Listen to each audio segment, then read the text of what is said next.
ABC News political commentator Cokie Roberts, who's also in Washington this morning. Cokie, good morning. How, in your view, is the president handling this disaster thus far? Well, he's doing a redo today. The trip earlier this week, as you just heard from David, didn't go well. He was seen as being aloof and distant. The First Lady, who did show up with a baseball cap and sneakers, but left Washington in stiletto heels, and there was a lot of comment about that. But the president clearly understands, partly because the vice president and Mrs. Pence did such a good job of going in and working really on their hands and knees with the victims.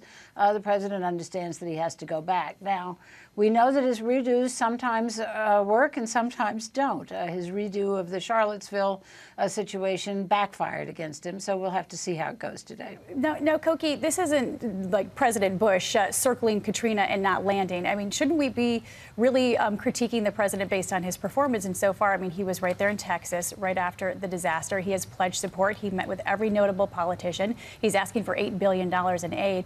Don't you think that some people are going to say it's grasping at straws to say this president lacks empathy? Well, it might be, but on the other hand, that's what the criticism is. So he has to deal with it, whether it's fair or not.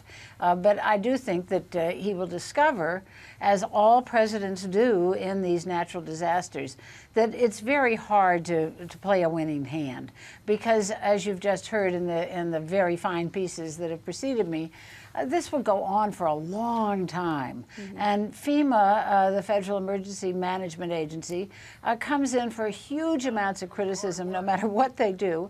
And that $8 billion, that's a drop in the bucket. You know, we'll be talking about hundreds of billions of dollars before this is over. Well, let me pick up on that, because Congress is back in session on Tuesday. You think they're going to authorize more funds for Harvey recovery? And what kind of impact do you think this is going to have on the overall budget battles we've been expecting? There's been talk of possibly even a shutdown.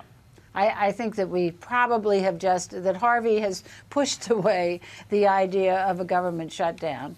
And of course, there's going to be a lot of speechifying, Dan, because some of the Texans who are going to be asking for this money voted against funds, as you know, for New Yorkers and New Jerseyites after Hurricane Sandy.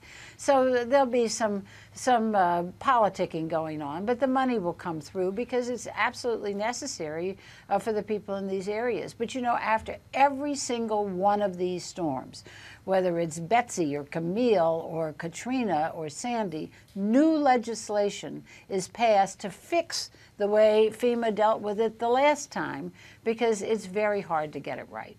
All right. Cokie, well, you always get it right, and we appreciate you coming on the show. Oh, Paula, what a nice thing to say on a Saturday morning. Had to say something. Not inaccurate. It's not inaccurate, but I had to say something, especially because, you know, we're ruining your weekend, basically, asking you to get up bright and early on a Saturday morning. Cokie, thank you so much. It's book festival day here, and that's always a perfect day in Washington. Awesome. Thanks, Cokie.